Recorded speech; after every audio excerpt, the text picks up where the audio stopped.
Thutha wa bũrũri gũikara mwaka mũgima ũtarĩ na watho wa kĩgĩna, rĩu kamĩtĩ ya mbunge ĩgiĩ kĩgĩna nĩ yambĩrĩirie mũtaratara mwerũ wa gũthugunda mũtaratara ũyũ.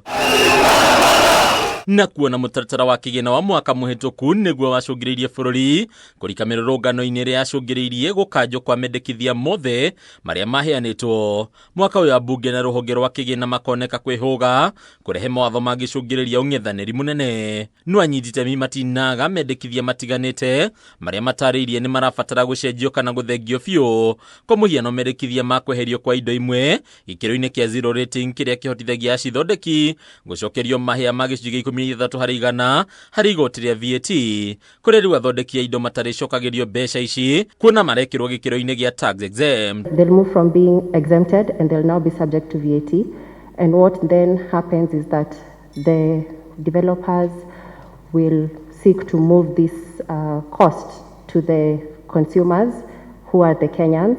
So things like electricity and the rest will tend to go up. Indo iciria nĩ hamwe na indo cia gũthondeka ndawa, irio cia mahiũ, ngari na nduthi cia thitima gatagatĩ-inĩ ka indo ingĩ. Ikoneka kwambũrũra kwaga kũiganĩra harĩ namba nene ya Kenya, kuna nĩ kuga mendekithia maya mangĩhĩtũkio, indo ici nĩ ikuongerereka harĩ thogora. The cost of that VAT on all their inputs will have to be loaded on the product that they are selling.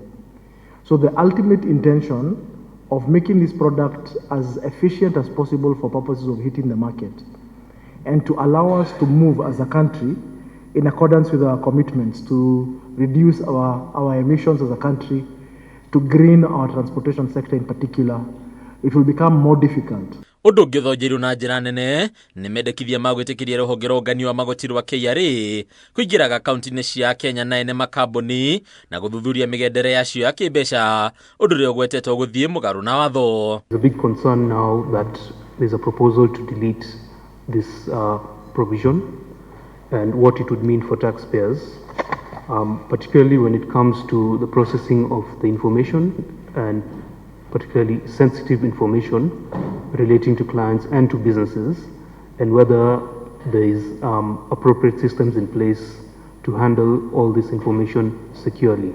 Kũringana na mũikarĩri gĩtĩ wa kamĩtĩ ya kĩgĩna mbunge-inĩ Kuria Kĩmani, mwaka ũyũ mweke wa kũheana mawoni nĩ ũhingũrĩtwo kũrĩ namba nene makĩria ya Kenya, kuona ona no ũheane mawoni kũhĩtũkĩra mĩtambo ya kĩrĩu. We have provided this time round a QR code, whereby just scanning the code, you're able to access the bill and give your reviews close by close, which ones you agree with, which one don't agree with. Ningĩ Kĩmani nĩ eranĩire gũtigĩrĩra kamĩtĩ ĩno nĩ athikĩrĩria na kinyima kaya na mawoni ma Kenya nĩguo gwĩthemana na mĩrũrũngano ta ĩrĩa yahanĩkire thutha wa riboti ya mũthia ya kamĩtĩ ĩno mwaka mũhĩtũku.